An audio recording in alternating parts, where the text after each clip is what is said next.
Capítulo 2. O mar de luz. Bill Church estava sem gasolina. Normalmente, essa não seria uma situação capaz de arruinar o dia de ninguém. Mas em 1973, em meio à primeira crise do petróleo, encher o tanque dependia de duas coisas: do dia da semana e do último algarismo da placa do carro. As pessoas cujos carros tinham placas terminadas em número ímpar tinham permissão para encher o tanque às segundas, quartas ou sextas-feiras. As placas pares ficavam com as terças, quintas e sábados. E o domingo era um dia de descanso sem gasolina. A placa de Bill era ímpar e o dia era terça-feira, o que significava que, independentemente de onde ele precisasse ir, por mais importante que fossem as suas reuniões, ele estava preso em casa, refém de alguns potentados do Oriente Médio e da OPEP. Mesmo que o número de sua placa fosse compatível com o dia da semana, ele teria que ficar 2 horas em filas que zigue-zagueavam ao redor de esquinas por muitos quarteirões. E isso se ele conseguisse encontrar um posto de gasolina que ainda estivesse aberto. 2 anos antes, houvera combustível suficiente para mandar Edgar Mitchell à Lua. Agora, metade dos postos de gasolina do país tinham falido. O presidente Nixon se pronunciara recentemente à nação, recomendando com insistência que os americanos diminuíssem a temperatura dos termostatos, participassem do transporte solidário e não usassem mais de 40 litros de gasolina por semana. Foi pedido às empresas que reduzissem a iluminação à metade nas áreas de trabalho e desligassem as luzes nos corredores e depósitos. Washington daria o exemplo mantendo apagada a tradicional árvore de Natal no jardim da Casa Branca. A nação, gorda e satisfeita, acostumada a consumir energia como comem cheeseburgers, estava em choque. Obrigada, pela primeira vez, a restringir o consumo. Falava-se até em racionar os livros que estavam sendo impressos. 5 anos depois, Jimmy Carter chamaria esse período de, entre aspas, equivalente moral da guerra. E foi o que isso pareceu para a maioria dos americanos de meia-idade, que não precisavam racionar nada desde a Segunda Guerra Mundial. Bill voltou furioso para dentro de casa e pegou o telefone para se queixar com Hal Puthoff. Hal, um físico com especialização em lasers, atuava com frequência como uma espécie de alter ego científico de Bill. Tem que haver uma maneira melhor, gritou Bill, frustrado. Hal concordou que estava na hora de começar a procurar algumas alternativas para o combustível fóssil, algo além do carvão, da madeira e da energia nuclear. Mas o que mais existe? Perguntou Bill. Hal recitou uma ladainha com as atuais possibilidades. Havia a energia fotovoltaica usando células solares, as células de combustível ou as baterias em água, uma tentativa de converter o hidrogênio da água em eletricidade na célula. Também havia o vento, os refugos industriais e até mesmo o metano. Mas nenhum deles, nem mesmo os mais exóticos, estavam-se revelando sólidos ou realistas. Bill e Hal concordaram que de fato era necessária uma fonte inteiramente nova, um suprimento de energia barato, inesgotável, talvez ainda não descoberto. A conversa dos dois com frequência se desviava para esse tipo de orientação especulativa. Hal apreciava principalmente a tecnologia de vanguarda. Quanto mais futurista, melhor. Ele era mais um inventor do que um físico comum, e aos 35 anos de idade já tinha a patente de um laser infravermelho sintonizável. Hal era um homem que, em grande parte, vencera pelo próprio esforço, tendo custeado os próprios estudos depois que o pai morreu quando ele estava no início da adolescência. Formara-se pela Universidade da Flórida em 1958, ano seguinte ao do lançamento do Sputnik. Primeiro, mas atingira a maioridade durante o governo de Kennedy. À semelhança de muitos rapazes de sua geração, levou a sério a principal metáfora de Kennedy, que dizia que os Estados Unidos deviam partir em direção a uma região inexplorada. Ao longo dos anos, e mesmo depois do programa espacial americano ter desaparecido gradualmente devido tanto à falta de interesse quanto à ausência de financiamentos, Hall conservaria um idealismo humilde a respeito do seu trabalho e do papel fundamental que a ciência desempenhava no futuro da humanidade. Hall acreditava que a ciência impulsionava a civilização. E ele era um homem pequeno e forte, que lembrava vagamente Mickey Rooney, de cabelo castanho avermelhado, cuja vida interior e efervescente de pensamentos alternativos e de possibilidades do tipo, entre aspas, o que aconteceria se escondia-se atrás de um exterior fleumático e despretensioso. À primeira vista, ele dificilmente aparentava ser um cientista de vanguarda. No entanto, Hall tinha a opinião de que o trabalho de vanguarda era vital para o futuro do planeta, para oferecer inspiração para o ensino e o crescimento económico. Ele também gostava de sair do laboratório e tentar utilizar a física para solucionar questões da vida real.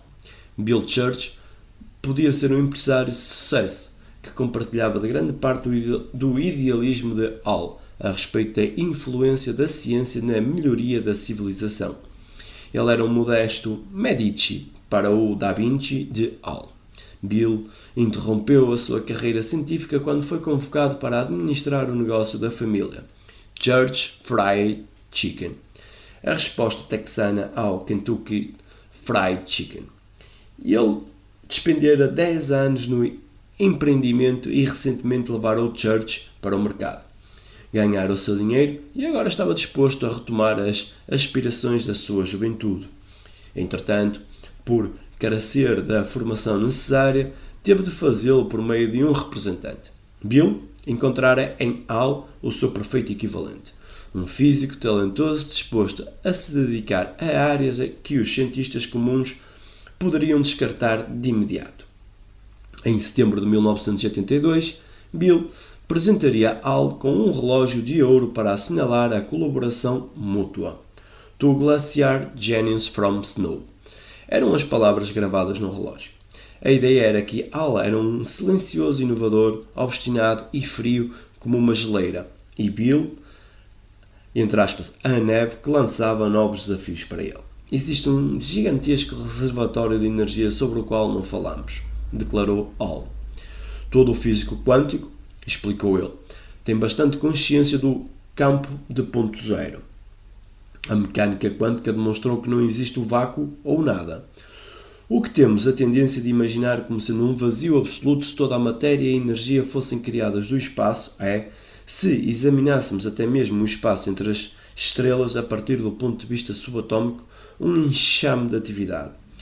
O princípio da incerteza, desenvolvido por Werner Heisenberg, um dos principais arquitetos da teoria quântica, sugere que nenhuma partícula jamais permanece completamente em repouso, estando em constante movimento devido a um campo de energia em estado fundamental que interage sem parar com toda a matéria subatómica.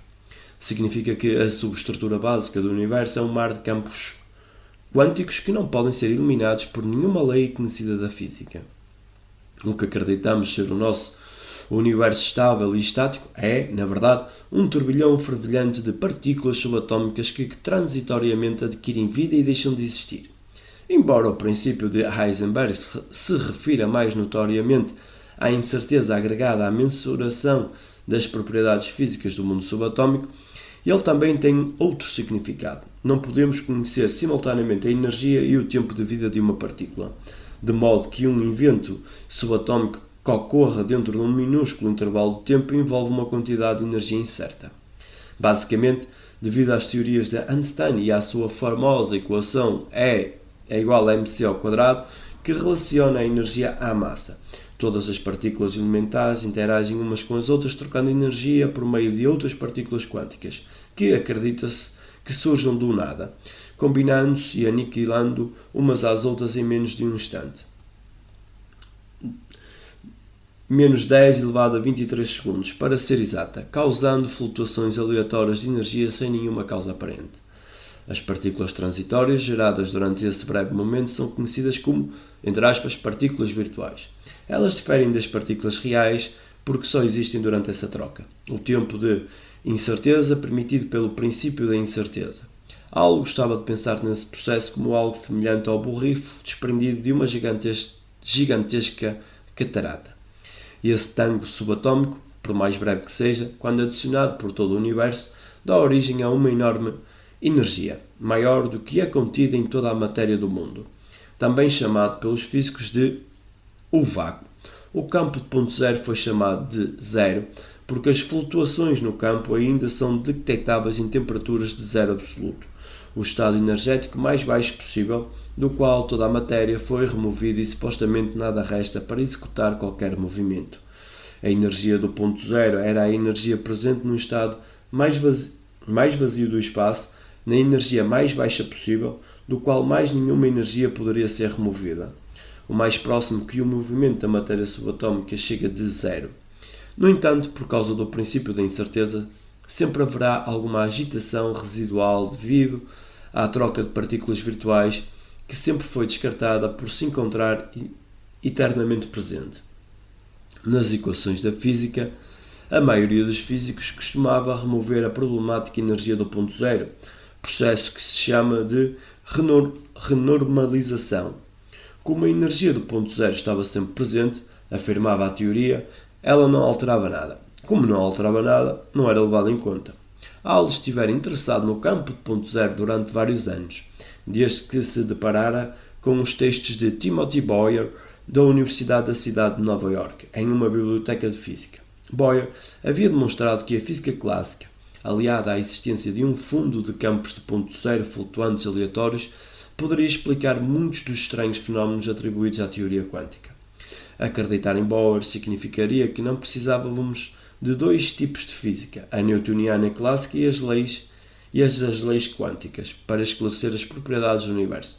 Poderemos explicar tudo o que acontecia no mundo quântico por meio da física clássica, desde que levássemos em conta o campo de ponto zero. Quanto mais Hall pensava no assunto, mais convencido ficava de que o campo de ponto zero satisfazia todos os critérios que ele estava procurando. Era livre, ilimitado e não poluía. O campo de ponto zero poderia simplesmente representar uma vasta fonte de energia não aproveitada. Se pudéssemos utilizar isso de alguma maneira, disse Hall a Bill, poderíamos até prover energia para naves espaciais. Bill adorou a ideia e se ofereceu para financiar algumas pesquisas exploratórias. Não era a primeira vez que ele financiava os planos de Hall, já custeara planos ainda mais loucos. No entanto, de certo modo, era um momento apropriado para Hall. Aos 36 anos, ele estava com algumas questões não resolvidas. Seu primeiro casamento terminara, ele havia acabado de escrever como coautor um livro que era um importante compêndio da eletrónica quântica.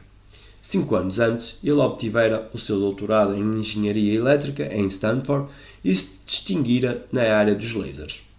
Quando o mundo académico se revelou tedioso, ele seguiu adiante e nessa ocasião era pesquisador de lasers no Stanford Research Institute, um gigantesco mercado de pesquisas, na época associado à Universidade de Stanford. O CRI erguia-se como a sua própria vasta universidade de retângulos, quadrados e disposições em Z, de prédios de 3 andares de tijolo vermelho, escondidos em uma sossegada esquina em Menlo Park, espremidos entre o seminário de St. Patrick e a cidade, com os telhados de telhas espanholas representando a própria Universidade de Stanford. Ao mesmo tempo, o SRI era o segundo maior órgão de pesquisa do mundo, onde qualquer pessoa poderia estudar praticamente qualquer coisa desde que conseguisse os recursos financeiros necessários para tal. Hall dedicou vários anos à leitura de literatura científica e à execução de alguns cálculos elementares. Examinou outros aspectos correlatos do vácuo e da relatividade geral de uma maneira mais fundamental. Hall, que tinha tendência a ser taciturno, procurava manter-se dentro dos limites do puramente intelectual, mas de vez em quando não conseguia evitar que a sua mente avançasse de maneira vertiginosa. Embora esses fossem os primeiros dias, Hall sabia que tropeçara em algo extremamente importante para a física. Tratava-se de um incrível avanço, possivelmente até uma maneira de aplicar a física quântica ao mundo em larga escala, ou talvez fosse uma ciência de todo nova. Isso estava além dos lasers ou de qualquer outra coisa que ele já havia feito até então. Ele se sentia um pouco como se fosse Einstein descobrindo a relatividade. Com o tempo, Hall compreendeu com exatidão o que tinha nas mãos. Estava prestes a descobrir que a nova física, entre aspas, do mundo subatómico talvez estivesse errada ou pelo menos precisasse de uma drástica revisão. De certo modo, a descoberta de Hall não foi uma descoberta, mas uma situação que os físicos aceitavam como verdade absoluta desde 1926 e a descartavam como irrelevante. Para o físico quântico, ela é um contratempo a ser retirado e dispersado. Para o religioso ou o místico, é a ciência comprovando o milagroso. O que os cálculos quânticos demonstram é que nós e o universo respiramos em algo que corresponde a um mar de movimento, um mar quântico de luz. Segundo Heisenberg, que desenvolveu o princípio da incerteza em 1927, é impossível conhecer todas as propriedades de uma partícula ao mesmo tempo, como a sua posição e o seu momentum, devido ao que parecem ser flutuações inerentes na natureza. O nível de energia de qualquer partícula conhecida não pode ser determinado com precisão porque está sempre mudando.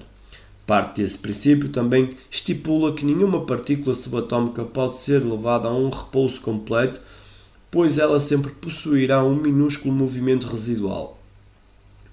Os cientistas sabem há muito tempo que essas flutuações são responsáveis pelo ruído aleatório dos receptores de microondas ou dos circuitos eletrónicos, limitando o nível ao qual os sinais podem ser amplificados. Até mesmo as lâmpadas fluorescentes tubulares dependem de flutuações do vácuo para operar. Imagine pegar uma partícula subatómica carregada e anexá-la a uma pequena mola sem atrito, como os físicos gostam de fazer para calcular suas equações. Ela deverá saltar para cima e para baixo durante algum tempo e depois, a uma temperatura de zero absoluto, parar de se mover. O que os físicos, a partir de Heisenberg, descobriram é que a energia no campo de ponto zero continua a atuar sobre a partícula de modo que ela nunca atinge a posição de repouso, permanecendo a se movimentar ininterruptamente sobre a mola. Para rebater as objeções de seus contemporâneos, que acreditavam no espaço vazio, Aristóteles foi uma das primeiras pessoas a sustentar que o espaço era na verdade um plenum, uma estrutura de fundo repleta de coisas. Bem mais tarde, em meados do século XIX, o cientista Michael Faraday introduziu o conceito de um campo com referência à eletricidade e o magnetismo, acreditando que o aspecto mais importante da energia não era a fonte, mas o espaço ao seu redor, assim como a influência de um sobre o outro por meio de alguma força. Na opinião de Faraday, os átomos não eram duros como bolas de bilhar, e sim o centro mais concentrado de uma força que se estenderia pelo espaço. Um campo é uma matriz ou um meio que liga dois ou mais pontos no espaço, geralmente por meio de uma força, como a gravidade ou o eletromagnetismo. A força é, em geral, representada por ondulações no campo. Um campo eletromagnético, usando apenas um exemplo, é formado por um campo elétrico e um campo magnético que se cruzam, emitindo ondas de energia na velocidade da luz. Um campo elétrico e magnético se forma ao redor de qualquer carga elétrica, que é simplesmente um excesso ou um déficit de elétrons. Tanto o campo elétrico quanto o magnético possuem duas polaridades, negativa e positiva, e ambas farão com que qualquer outro objeto carregado seja atraído ou repelido, dependendo das cargas serem opostas, uma positiva e outra negativa, ou iguais, ambas positivas ou ambas negativas. O campo é considerado a área do espaço onde essa carga e seus efeitos podem ser detectados. A noção de campo eletromagnético é uma abstração conveniente inventada pelos cientistas e representada por linhas de força indicadas pela direção e pela forma, para tentar entender as ações aparentemente extraordinárias de eletricidade e de magnetismo, e a sua capacidade de influenciar objetos à distância e, tecnicamente, até o infinito, sem nenhuma substância ou matéria detectável entre eles. Para simplificar, o campo é uma região de influência, como descreveram dois pesquisadores. Todas as vezes que usamos a nossa torradeira, os campos ao redor dela perturbam, levemente, partículas energizadas nas galáxias mais distantes. James Clerk Maxwell sugeriu, a princípio, que o espaço era um éter de luz eletromagnética, e essa ideia foi dominante até ser refutada de maneira decisiva por um físico polonês chamado Albert Michelson, em 1881. E 6 anos depois, em colaboração com um professor de química americano chamado Edward Morley, em uma experiência com a luz que demonstrou que a matéria não existia em uma massa de éter, o próprio Einstein acreditava que o espaço constituía um verdadeiro vácuo, até que as suas ideias, que com o tempo evoluíram para a sua grande teoria da relatividade, demonstraram que o espaço, na verdade, encerrava um pleno de atividade. Mas foi só em 1911, com uma experiência de Max Planck, um dos fundadores da teoria quântica, que os físicos entenderam que o espaço vazio estava repleto de atividade. No mundo quântico, os campos quânticos não são medidos por forças, mas pela troca de energia, que é constantemente redistribuída em um padrão dinâmico. Essa troca constante é uma propriedade intrínseca das partículas, de modo que até mesmo as partículas, entre aspas, reais, nada mais são do que um pequeno aglomerado de energia que emerge por um curto período de tempo e volta a desaparecer no campo subjacente. De acordo com a teoria de campo quântico, a entidade individual é transitória e insubstancial. As partículas não podem ser separadas do espaço vazio que as cerca. O próprio Einstein reconheceu que a matéria era extremamente intensa, de certo modo, um distúrbio da perfeita aleatoriedade, e que a única realidade fundamental era a entidade subjacente, o próprio campo. As flutuações no mundo atômico correspondem a um incessante passar da energia de um lado para o outro, como uma bola em um jogo de ping-pong. Essa troca de energia é análoga a emprestar um centavo para alguém. Ficamos um centavo mais pobres e a outra pessoa um centavo mais rica, até que ela paga o centavo de volta e os papéis se invertem. Esse tipo de emissão e reabsorção das partículas virtuais ocorrem não só entre fótons e elétrons, mas em todas as partículas quânticas do universo. O campo de ponto zero é o repositório de todos os campos, de todos os estados fundamentais de energia e de todas as partículas virtuais, um campo de campos. Toda a troca de cada partícula virtual irradia energia. A energia do ponto zero, em qualquer transação particular em um campo eletromagnético, é inimaginavelmente minúscula, a metade de um fóton. Mas se somarmos todas as partículas de todas as variedades do universo que estão constantemente adquirindo vida e deixando de existir, nos vemos diante de uma vasta e inexaurível fonte de energia, igual ou maior do que a densidade de energia em um núcleo atômico. Discretamente posicionada em um segundo plano, no espaço vazio à nossa volta, como um pano de fundo difuso e sobrecarregado, foi calculado que a energia total do campo de ponto zero excede toda a energia da matéria por um fator de 10 elevado a 40, ou 1 seguido de 40 zeros.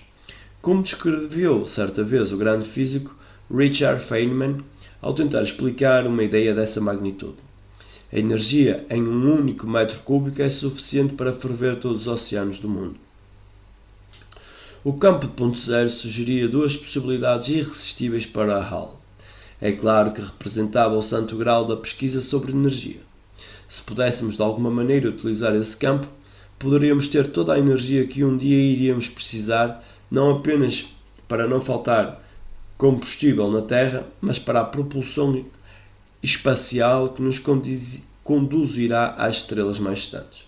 No momento, viajar para a estrela mais próxima fora do nosso sistema solar exigiria um foguete tão grande quanto o Sol para transportar o combustível necessário. Mas havia também uma implicação maior, a de um vasto mar de energia subjacente. A existência do campo de ponto zero sugeria que toda a matéria no universo estava interligada por ondas que estão espalhadas através do tempo e do espaço e podem prosseguir infinitamente, ligando cada parte do universo a todas as outras.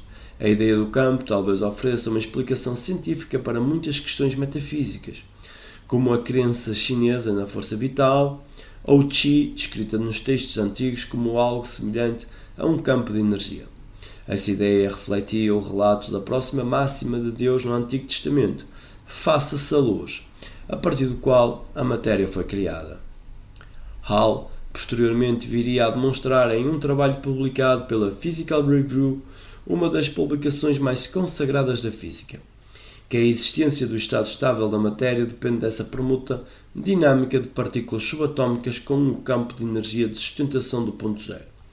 Na teoria quântica, um problema com o qual os físicos constantemente se debatem diz respeito à questão de por que os átomos são estáveis. Essa questão poderia ser examinada no laboratório ou matematicamente, utilizando-se átomos de hidrogênio, contendo um elétron e um próton. O hidrogênio é o átomo mais simples de ser examinado. Os cientistas quânticos lutaram com a questão de por que o elétron descreve uma órbita ao redor do próton. No entanto, no mundo atômico, qualquer elétron em movimento que tivesse uma carga não seria estável como um planeta em órbita. Com o tempo, irradiaria energia ou a esgotaria, movendo-se na forma de espiral em direção ao núcleo, fazendo com que toda a estrutura atómica do objeto entrasse em colapso. O físico dinamarquês Niels Bohr, outro fundador da teoria quântica, lidou com o problema declarando que não o permitiria. A explicação de Bohr foi: um elétron só se irradia quando salta de uma órbita para a outra, e as órbitas precisam ter a diferença adequada de energia para explicar qualquer emissão de um fóton de luz. Bohr criou sua própria lei, que basicamente dizia o seguinte: não há energia, ela é proibida.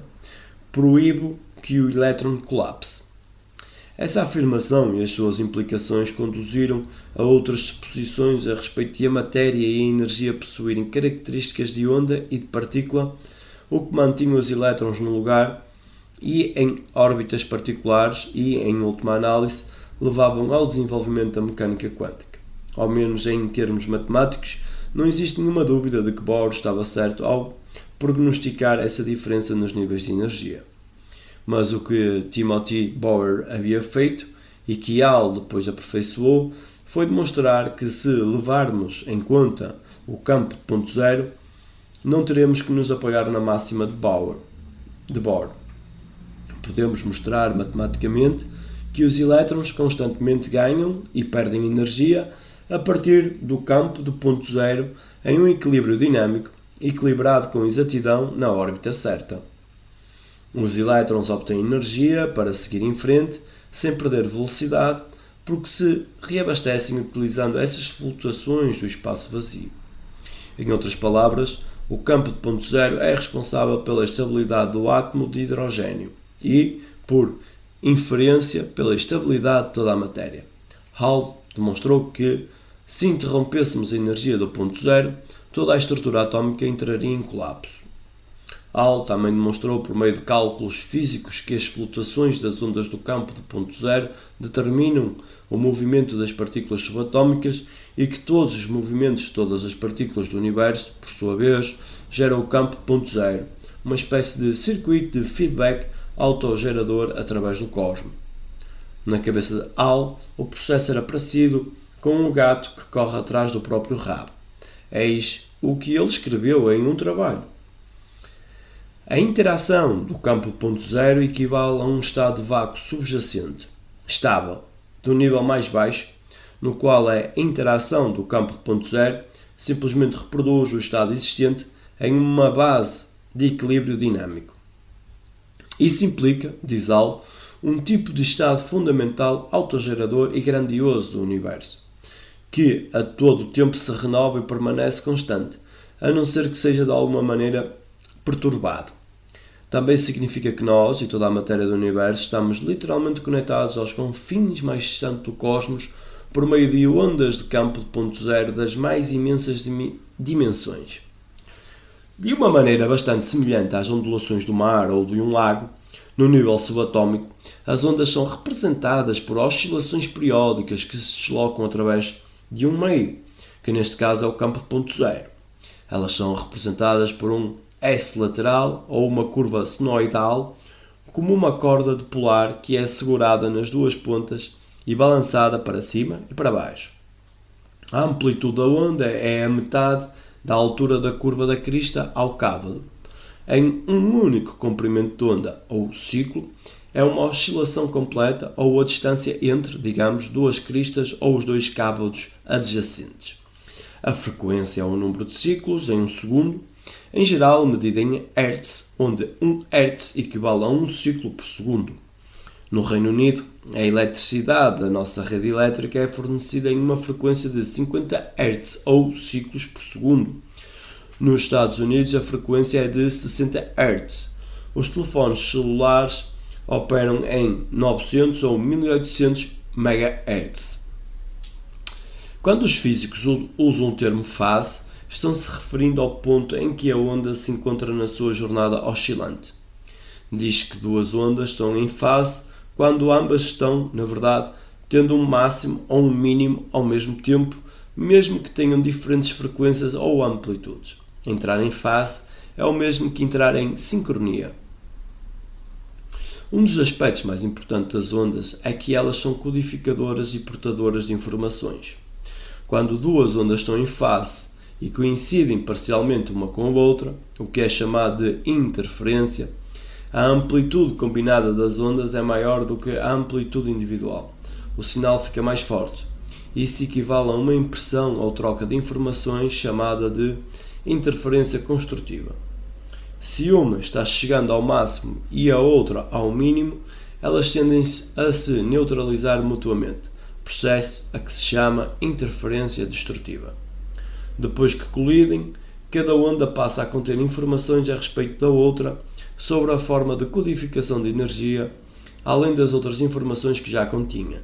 Os padrões de interferência correspondem a uma constante acumulação de informações e as ondas possuem uma capacidade quase infinita de armazenamento. Se toda a matéria subatómica do mundo está constantemente interagindo com esse campo de energia do estado fundamental ambiente, as ondas subatómicas do campo estão a todo momento gravando um registro da forma de tudo. Na qualidade daquele que percebe e registra todos os comprimentos de onda e todas as frequências, o campo de ponto zero é uma espécie de sombra do universo para todos os tempos, uma imagem especular e um registro de tudo o que já existiu. De certo modo, o vácuo é o início e o fim de tudo no universo. Embora toda a matéria esteja cercada pela energia do ponto zero, que bombardeia de maneira uniforme determinado objeto, houve casos em que os distúrbios no campo puderam ser mensurados.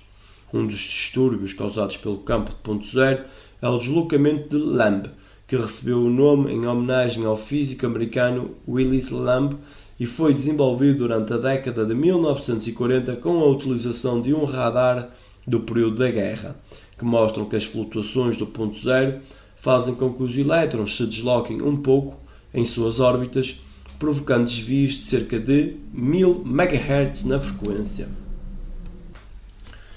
Outra ocorrência foi descoberta na mesma década, quando um físico holandês chamado Hendrik Casimir demonstrou que duas placas de metal colocadas próximas uma da outra formam uma atração que parece puxá-las para mais perto uma da outra.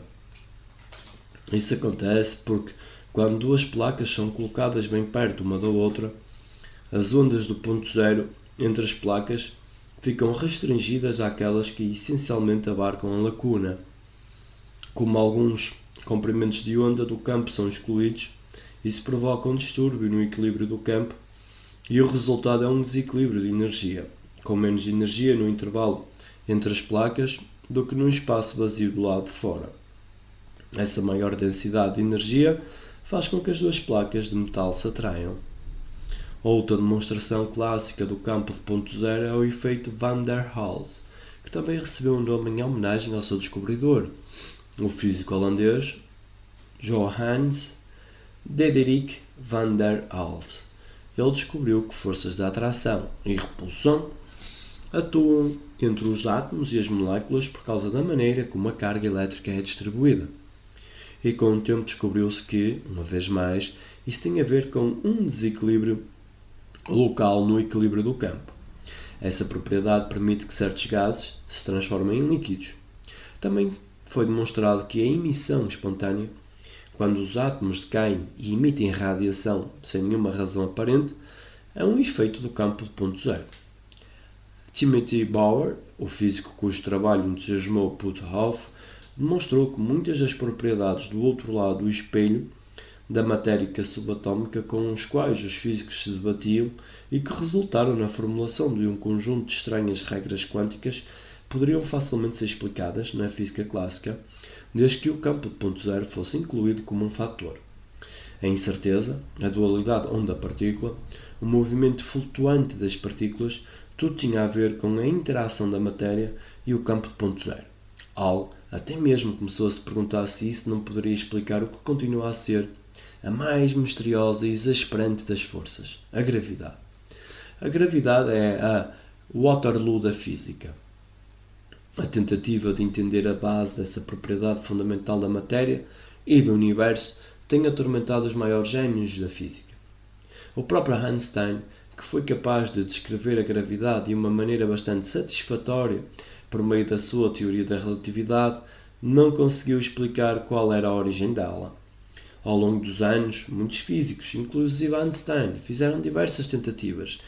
Tentaram atribuir à gravidade uma natureza eletromagnética, defini-la como uma força nuclear ou até mesmo conferir um conjunto próprio de regras quânticas para ela.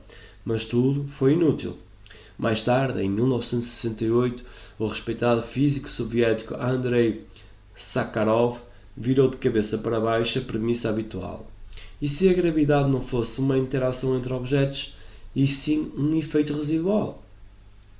Falando de maneira mais clara, e se a gravidade fosse um efeito secundário do campo de ponto zero, causado por alterações no campo motivadas pela presença da matéria? Toda a matéria, no nível dos quarks e dos elétrons, se coleja devido à sua interação com o campo de ponto zero.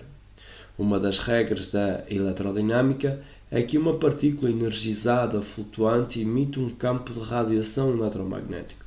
Isso significa que, além do campo de ponto zero primário propriamente dito, existe um mar desses campos secundários. Estes últimos causam uma fonte atrativa entre duas partículas, fonte essa que Sakharov acreditava ter alguma relação com a gravidade. Hall começou a refletir sobre essa ideia. Se fosse verdade, os físicos estariam errados ao tentar estabelecer a gravidade como uma entidade autónoma.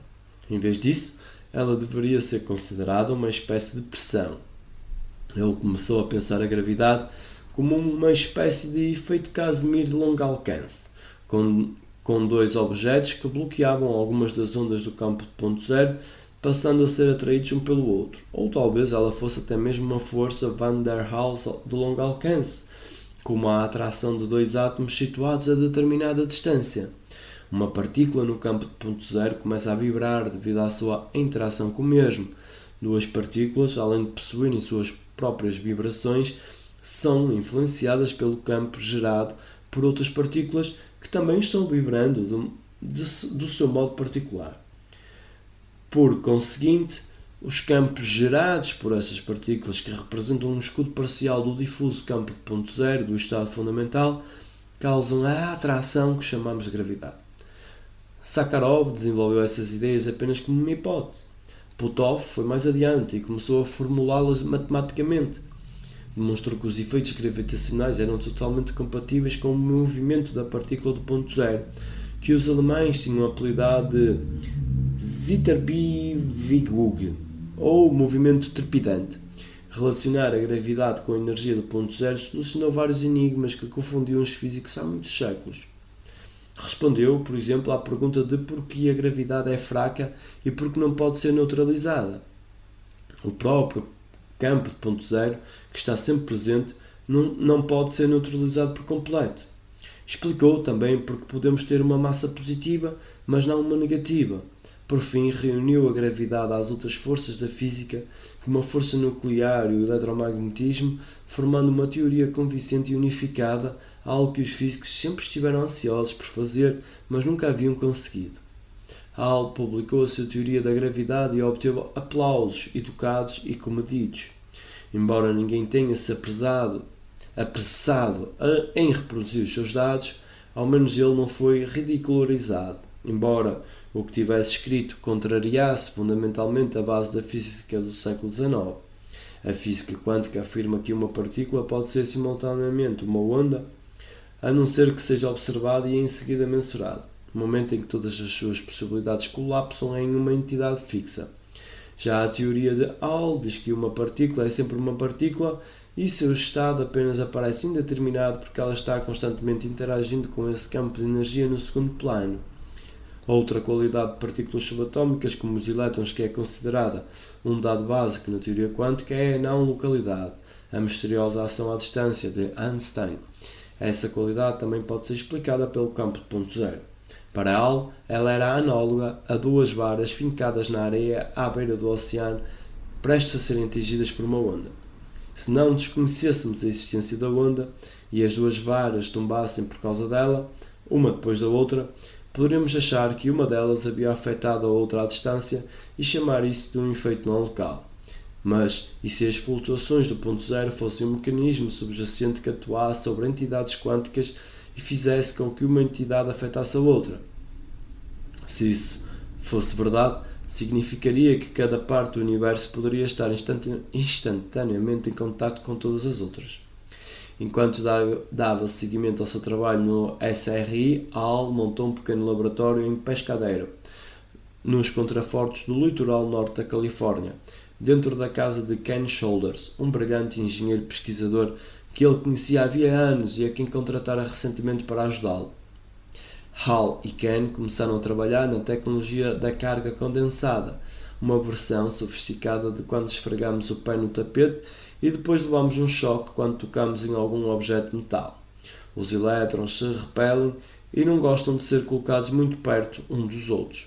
Entretanto, é possível agrupar com firmeza a carga elétrica se inserirmos no cálculo o campo de ponto zero, o qual, em algum ponto, começará a juntar os elétrons como se fosse uma minúscula força de Casimir.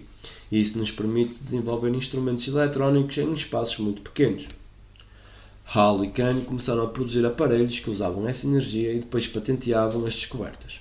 Com o tempo, inventaram um dispositivo especial que conseguia encaixar um dispositivo de raio-x na extremidade de uma agulha hipodérmica, possibilitando que os profissionais da área médica tirassem fotografias de partes do corpo situadas em fendas minúsculas.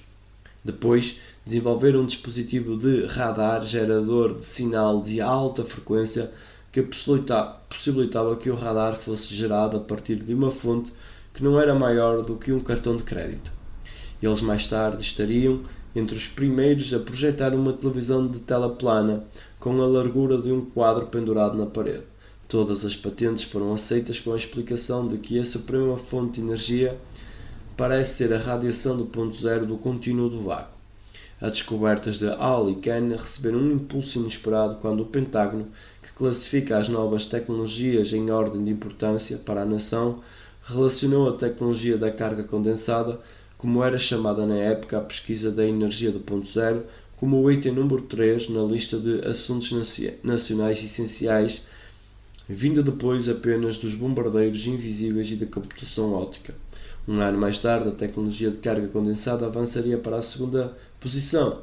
O Interagency Technology Assessment Group estava convencido de que a Hall estava trabalhando em algo muito importante para o interesse nacional e que o aeroespaço só poderia ser mais bem desenvolvido se fosse possível extrair a energia do vácuo. Com o governo dos Estados Unidos apoiando o seu trabalho, Puthoff e Shoulders puderam escolher entre um leque de empresas privadas dispostas a financiar as pesquisas deles.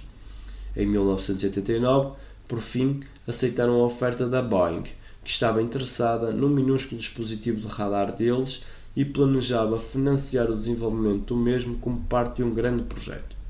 Este último definhou por alguns anos e depois a Boeing deixou de ter os recursos financeiros necessários. Quase todas as outras companhias exigiam um protótipo em escala natural antes de começar a financiar o projeto.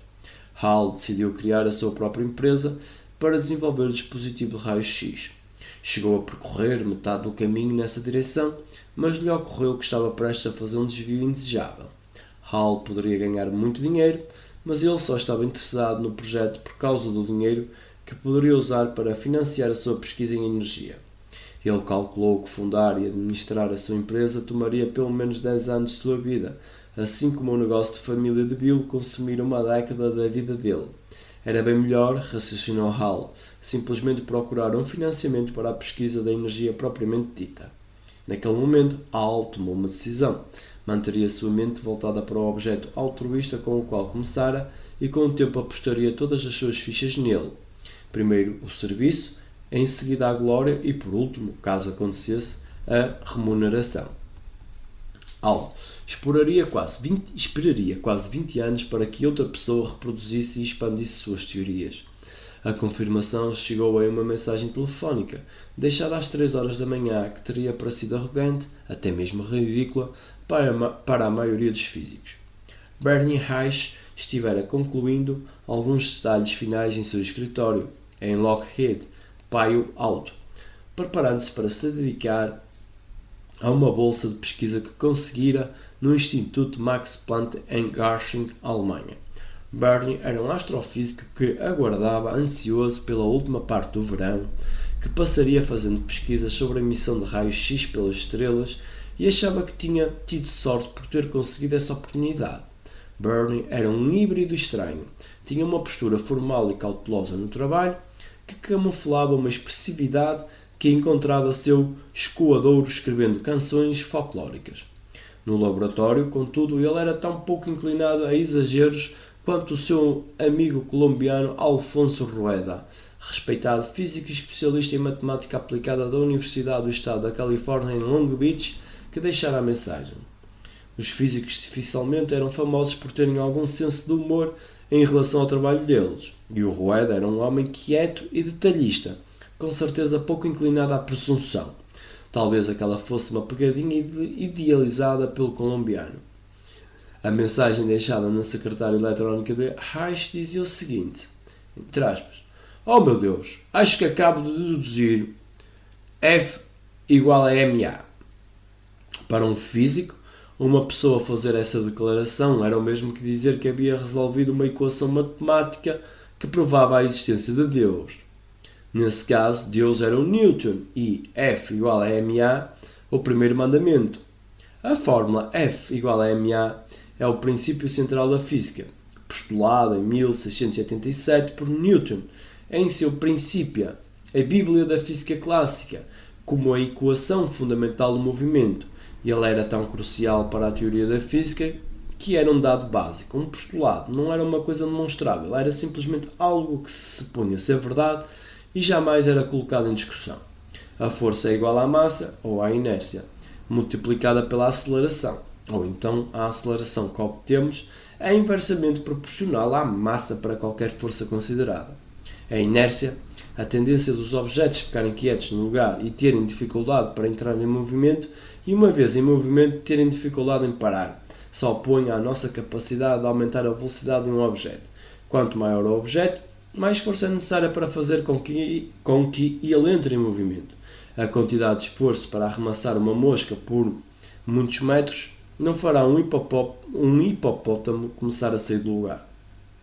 A questão era que não se demonstra matematicamente o mandamento. Ele é usado para se construir toda uma religião. Todos os físicos, depois de Newton, consideraram isso um pressuposto fundamental e construíram suas teorias e experiências com base nesse fundamento.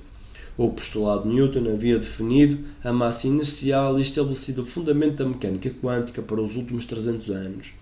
Todos sabemos que ele é verdadeiro, embora ninguém pudesse de fato comprová-lo.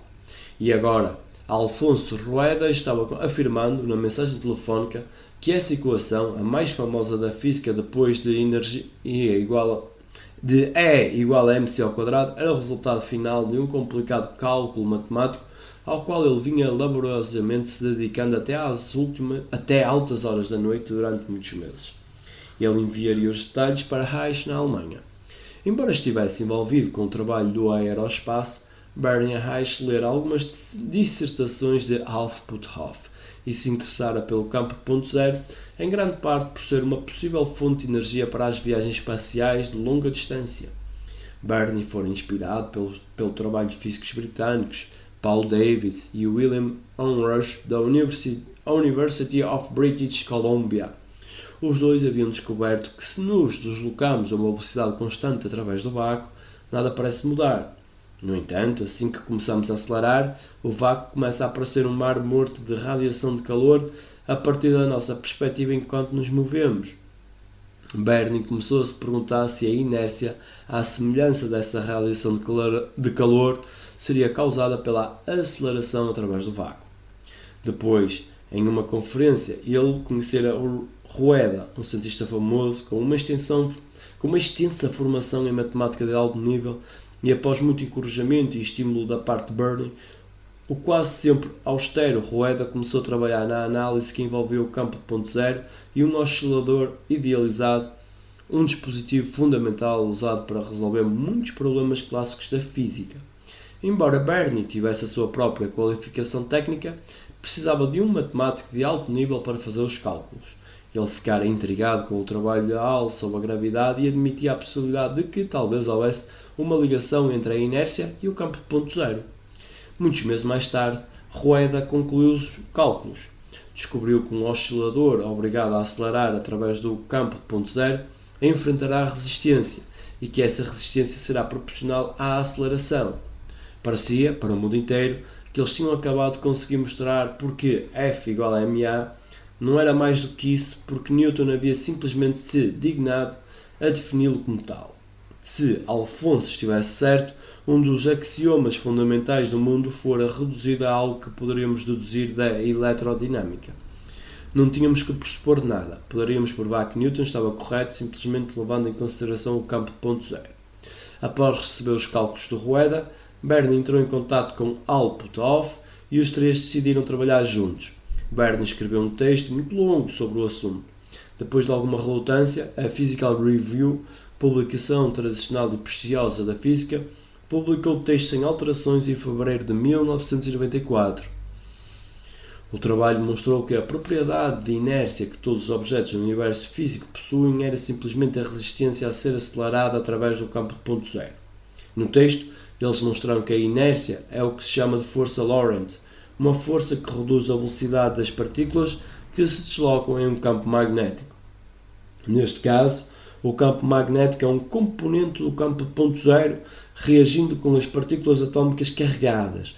Quanto maior o objeto, maior o número de partículas que ele contém e mais ele é mantido estacionário pelo campo.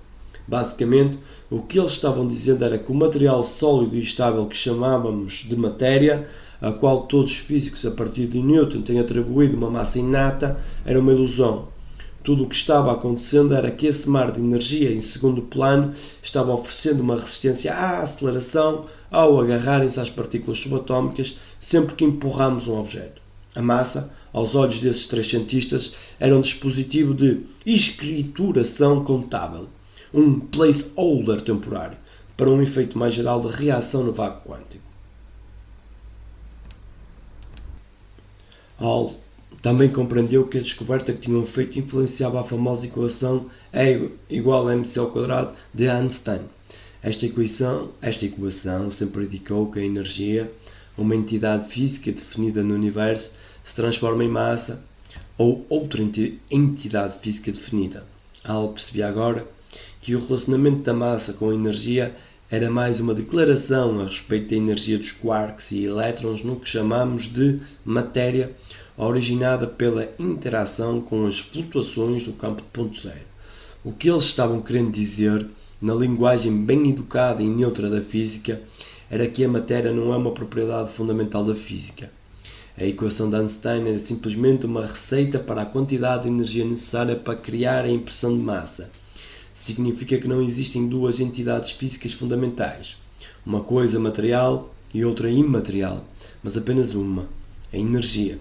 Tudo em nosso mundo, qualquer coisa que seguremos na mão, por mais densa, pesada ou grande que seja, no nível mais fundamental se reduz a um conjunto de cargas elétricas interagindo com um mar que está em segundo plano de campos eletromagnéticos e outros campos energéticos, uma espécie de força de atrito eletromagnética. Hall escreveria mais tarde que a massa não equivalia à energia. A massa era a energia, ou então, de um modo ainda mais fundamental, não há nenhuma massa. Só existe a carga. O famoso escritor de ficção científica Arthur C. Clarke prognosticou mais tarde que a dissertação de H. Rueda Puthoff seria um dia considerado um documento memorável. E em 3001, na Final Odyssey, ele aprovou a contribuição dos cientistas criando uma espaçonave movida por um impulso que anulava a inércia, conhecido como impulso Sharp, um acrónimo para Sakharov, Reich, Alfonso Rueda e Popov. Eis o que Clarke escreveu ao justificar o fato de ter imortalizado a teoria deles. O texto aborda um problema que é tão fundamental que normalmente é aceito como uma verdade absoluta. Costuma-se dizer, com grande indiferença, o universo é assim.